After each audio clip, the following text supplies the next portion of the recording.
Assalamualaikum warahmatullahi wabarakatuh. Sebelumnya perkenalkan, nama saya Nathan Artandi dari kelas 12 IPS 1 nomor absen 26 SMA Negeri 2 Banguntapan. Di video kali ini saya akan mempresentasikan hasil tugas sosiologi saya, yaitu perubahan sosial yang terjadi di lingkungan sekitar saya. Oke, langsung saja. Yang pertama, hakikat perubahan sosial. Selo Sumarjan menyatakan bahwa perubahan sosial adalah perubahan pada lembaga-lembaga kemasyarakatan di dalam suatu masyarakat yang memengaruhi sistem sosialnya, termasuk nilai-nilai, sikap, dan perilaku di antara kelompok-kelompok dalam masyarakat. George Ridger menyatakan bahwa perubahan sosial mengacu pada variasi-variasi hubungan antar individu, kelompok organisasi, kultur, dan masyarakat pada waktu tertentu. Berikut adalah contoh perubahan sosial yang terjadi di sekitar lingkungan saya. Perubahan sosial yang terjadi di lingkungan sekitar saya adalah banyaknya anak-anak zaman sekarang yang lebih memilih bermain dengan smartphone-nya dan memainkan game online daripada bermain permainan tradisional, yang dimana itu memerlukan interaksi langsung antar sosial. Berikutnya adalah teori perubahan sosial yang cocok. Menurut saya, teori perubahan sosial yang cocok dari peristiwa tersebut adalah teori modernisasi. Karena teori modernisasi melihat bahwa perubahan negara-negara terbelakang akan mengikuti jalan yang sama dengan negara industri di barat. Alasan saya memilih teori ini adalah perubahan yang terjadi di lingkungan saya tersebut berhubungan dengan teori modernisasi, di mana anak-anak zaman sekarang sudah mulai mengerti teknologi modern seperti smartphone atau HP dibandingkan anak-anak zaman dahulu yang belum mengenal teknologi seperti saat ini. Berikutnya adalah klasifikasi jenis bentuk perubahan. Menurut saya, klasifikasi jenis bentuk perubahan yang cocok dari peristiwa ini adalah perubahan cepat atau revolusi. Dalam Ensiklopedia Nasional Indonesia 2004, revolusi diartikan sebagai suatu perubahan yang terjadi secara cepat atau mendadak.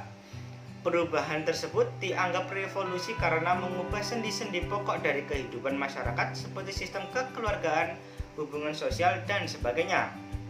Alasan saya karena perkembangan teknologi digital begitu cepat, termasuk smartphone atau HP, yang dimana pada zaman sekarang ini smartphone atau HP sudah menjadi seperti kebutuhan pokok untuk berkomunikasi.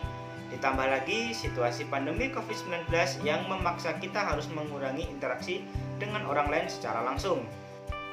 Faktor pendorong perubahan sosial.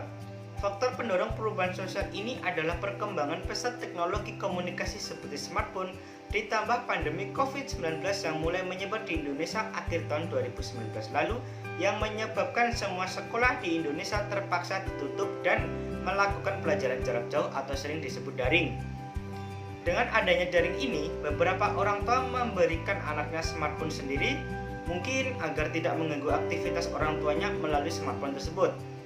Faktor kedua adalah kurangnya pengawasan dan pembatasan penggunaan smartphone atau HP dari orang tua menyebabkan anak-anak tidak terkontrol dalam bermain smartphone dan game online, yang pada akhirnya anak-anak lebih memilih dan kecanduan bermain game online daripada permainan tradisional.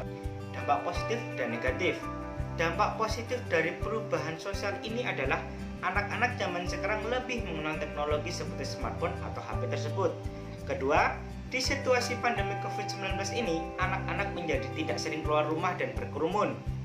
Ketiga, adanya game online mungkin sedikit melatih bahasa Inggris anak-anak, karena beberapa game online menggunakan bahasa Inggris sebagai bahasa utamanya. Selanjutnya adalah dampak negatif. Dampak negatif dari perubahan sosial ini adalah anak-anak akan mengalami mata minus karena terlalu sering bermain smartphone atau HP. Bahkan di saat waktu mereka yang seharusnya tidur, mereka malah masih bermain smartphone atau HP tersebut. Adanya game online ini menyebabkan beberapa kasus anak yang menghambur-hamburkan uang hanya untuk top up. Anak-anak menjadi malas belajar akibat kecanduan game online tersebut. Ya, sekian presentasi dari saya, kurang lebihnya mohon maaf. Wassalamualaikum warahmatullahi wabarakatuh.